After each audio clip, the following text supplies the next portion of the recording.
দশম শ্রেণীর ছাত্রছাত্রীদের জন্য গুরুত্বপূর্ণ একটি ভিডিও নিয়ে চলে এসেছি।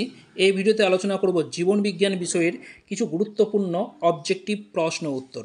এই প্রশ্ন উত্তরগুলো সেকেন্ড ইউনিট টেস্ট পরীক্ষা বা দ্বিতীয় পর্যায়ক্রমিক মূল্যায়ন পরীক্ষার জন্য খুবই গুরুত্বপূর্ণ।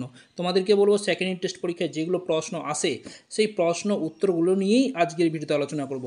এই যে প্রশ্ন উত্তরগুলো এখানে রাখা হয়েছে, প্রতিটি প্রশ্ন উত্তর বারবার সেকেন্ড ইউনিট টেস্ট পরীক্ষায় আসে, তাই তোমাদের সামনে এই প্রশ্নগুলো তুলে ধরলাম। তোমরা পরপর দেখে নাও, প্রয়োজনে তোমরা খাতার মধ্যে লিখে নাও। আশা করি তোমরা প্রচুর উপকৃত হবে এই আজকের এই ভিডিওর মাধ্যমে। তার একটা ছোটো রিকোয়েস্ট, চ্যানেল নতুন এসে থাকলে অবশ্যই চ্যানেলটি সাবস্ক্রাইব করে নাও, পাশে থাকলে বেল আইকনটি বাজিয়ে রাখো, তাহলে নিয়মিত এই ধরনের তোমরা ভিডিওগুলো পাবে। দেখো প্রতিটা প্রশ্নের মান এখানে দেখো উত্তর সহ আলোচনা করে দিয়েছি, তোমরা খাতার মধ্যে লিখে নাও বা বারবার তোমরা ভিডিওটি রিক্যাপ করে দেখো, তাহলে দেখবে এই ভিডিওটা দেখার মাধ্যমেই তোমাদের প্রতিটি প্রশ্নের উত্তর মনের মধ্যে গেঁথে যাবে। ওকে, তাহলে শুরু করা যাক। দেখো এক নম্বর প্রশ্ন কি আছে, যে একটি পক্ষী পরাগী উদ্ভিদের নাম লেখো। দেখো পক্ষী পরাগী অর্থাৎ পক্ষীর মাধ্যমে উদ্ভিদের পরাগযোগ ঘটে, সেই উদ্ভিদটা হচ্ছে কি শিমুল।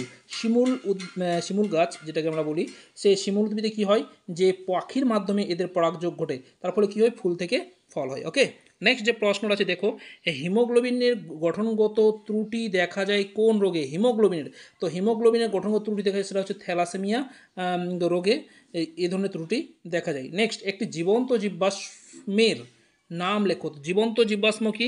লিমুলাস, তারপর হচ্ছে শিলাকান্ত, রাজকাটা, এগুলো সব হচ্ছে গিয়ে জীবন্ত জীবাশ্ম। তোমরা যে কোনো একটা মনে রাখলেই হবে। নেক্সট কি আছে 4 নম্বর প্রশ্ন, আধুনিক ঘোড়ার নাম কি? তো আধুনিক ঘোড়ার নাম হচ্ছে ইকুয়াস। আধুনিক ঘোড়ার নাম হচ্ছে কি ইকুয়াস। তার যে পূর্বপুরুষ তার নাম ছিল কি ইওহিপ্পাস, তো অর্থাৎ ইওহিপ্পাস থেকে ইকুয়াস ঘোড়ার আবির্ভাব ঘটেছে। ওকে, নেক্সট 5 নম্বর প্রশ্ন কি আছে, নির্ণীত নিউক্লিয়াসের ক্রোমোজোম সংখ্যা কত? তো নির্ণীত নিউক্লিয়াসের ক্রোমোজোম সংখ্যা হচ্ছে গিয়ে 2n, অর্থাৎ ডিপ্লয়েড। তো নির্ণীত নিউক্লিয়াসের ক্রোমোজোম সংখ্যা কত? 2n। অবশ্যই ভালো করে প্রশ্নের উত্তরটা মনে রাখবে। ওকে, নেক্সট 6 নম্বর প্রশ্ন কি আছে, নিউম্যাটোফোর কোন জাতীয় উদ্ভিদে দেখা যায়? তো নিউম্যাটোফোর যেটাকে আমরা শ্বাসমূল বলি বাংলায়, তো শ্বাসমূল কোন জাতীয় উদ্ভিদে দেখতে পাওয়া যায়? হ্যালোফাইট অর্থাৎ লবণাম্ব উদ্ভিদের মধ্যে শ্বাসমূল বা নিউম্যাটোফোর দেখা যায়। যে এই সমস্ত উদ্ভিদরা কী হয়, সমুদ্রের উপকূলবর্তী এলাকায় এরা কিন্তু জন্মে থাকে। যেমন সুন্দরী, গোরান, গেউ, এই সমস্ত উদ্ভিদের শ্বাসমূল দেখতে পাওয়া যায়। এটাই হচ্ছে গিয়ে হ্যালোফাইট জাতীয় উদ্ভিদ। নেক্সট 7 নম্বর প্রশ্ন কি আছে, পায়রার ফুসফুসে বায়ুথলি সংখ্যা কত? তো পায়রার ফুসফুসে বায়ুথলি সংখ্যা হচ্ছে গিয়ে 9টি। নেক্সট কি আছে, বংশগতির একককে ম্যান্ডেল কি নামে অভিহিত করেছেন? বংশগতির একক, দেখো বংশগতির একককে কি বলা হয়? জিন বলা হয়। তো জিনের অপর একটা নাম কি, সেটা হচ্ছে ফ্যাক্টর। তো এখানে বলেছি কি ম্যান্ডেল কি নামে অভিহিত করেছেন, তো তোমাদেরকে অবশ্যই লিখতে হবে ফ্যাক্টর।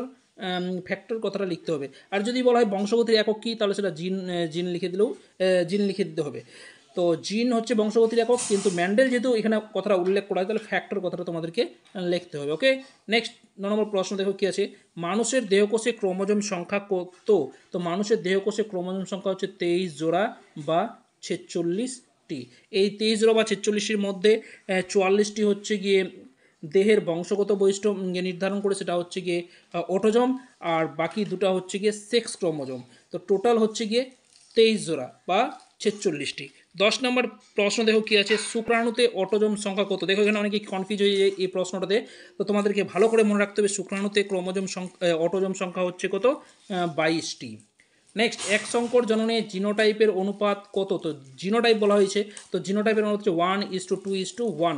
আর যদি ফিনোটাইপ জিজ্ঞাসা করে তাহলে সেটা হচ্ছে 3:1। এই যেখানে দেখো 1:2:1, অর্থাৎ বিশুদ্ধ লম্বা 1 ভাগ, সংকর লম্বা 2 ভাগ, আর 1 ভাগ হচ্ছে বিশুদ্ধ বেটে। এটাই হচ্ছে গিয়ে জিনোটাইপের অনুপাত। নেক্সট কি আছে, ব্যবহার ও অপব্যবহারের ধারণার প্রবর্তন করেন কে?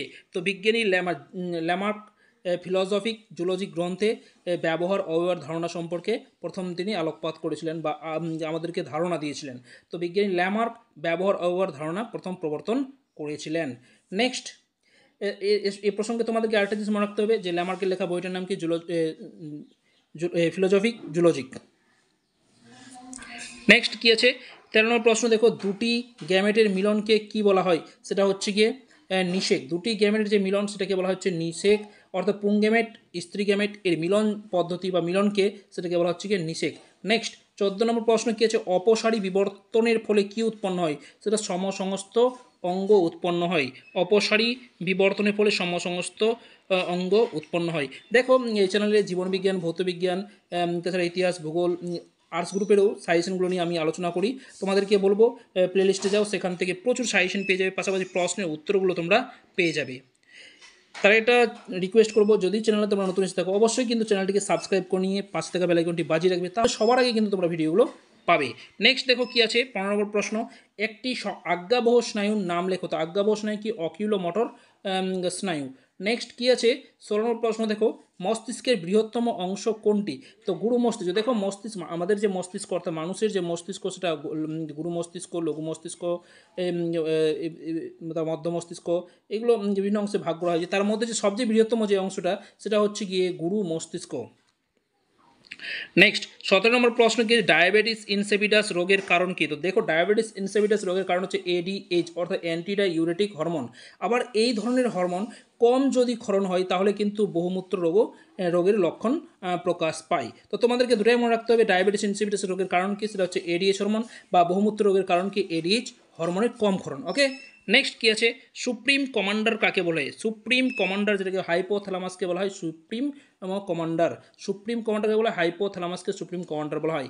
নেক্সট কি আছে 19 নম্বর প্রশ্ন, একটি পতঙ্গ পরাগী ফুলের নাম লেখো। দেখো এর আগে কিন্তু আমি পক্ষী পরাগী বলেছিলাম, এবার হচ্ছে পতঙ্গ পরাগী, মোস্ট ইম্পর্টেন্ট। তো পতঙ্গ পরাগী উদ্ভিদ ফুলের নাম হচ্ছে কি? আম। ওকে, নেক্সট 20 নম্বর প্রশ্ন, ডিএনএ সংশ্লেষিত হয়ে কোষচক্রে কোন দশায়? সেটা হচ্ছে এস দশায়। তো ডিএনএ অর্থাৎ ডিঅক্সি রাইবোনিউক্লিক অ্যাসিড,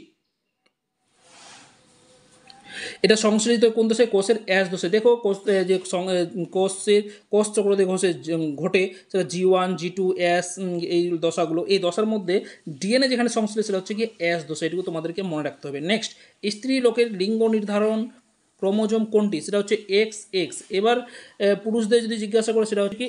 XY। তার সঙ্গে একটু তোমাদেরকে মাথায় রাখতে হবে যে স্ত্রীদের লিঙ্গ নির্ধারণ ক্রোমোজোম সংখ্যা কত। তো এই ধরনের প্রশ্নটা আবার কীভাবে করে 44A প্লাস XX দিয়ে দিই। ওকে, তাহলে তোমাদেরকে এটাও মনে রাখতে হবে। সেটা কিন্তু একটাই জিনিস বোঝাচ্ছে, শুধু এখানে XX উল্লেখ করে দেওয়া হয়েছে, আর 44A অর্থাৎ অটোজোমটাও কোনোবার পরীক্ষায় হয়তো MCQ দিয়ে দেয় যে স্ত্রীলোকের লিঙ্গ নির্ধারণ ক্রোমোজোম কোনটি, তাহলে MCQ করে দিল এখানে 44A প্লাস XX দিয়ে দিল, তাহলে তো সেক্ষেত্রে তোমরা হয়তো কনফিউজ হয়ে যাবে। সেটা কনফিউজের কোনো দরকার নেই, কারণ 44A হচ্ছে কি? অটোজোম সংখ্যা। ওকে, নেক্সট দেখো কি আছে, রেড গ্রন্থি পাওয়া যায় কোথায় পাওয়া যায়? তো রেড গ্রন্থি সেটা হচ্ছে মাছের যে পটকা, সেই মাছের পটকার মধ্যে রেড গ্রন্থি দেখতে পাওয়া যায়। তো রেড গ্রন্থি মাছের পটকার মধ্যে পাওয়া যায়। তো এই ছিল আজকের ভিডিও, কিছু গুরুত্বপূর্ণ প্রশ্ন উত্তর। এরপরে ভিডিওতে আবার প্রশ্ন উত্তর নিয়ে আসবো। ততক্ষণ তোমরা এই প্রতিটা প্রশ্নের উত্তর ভালো করে পড়ে নাও আর মনে রাখার চেষ্টা করো।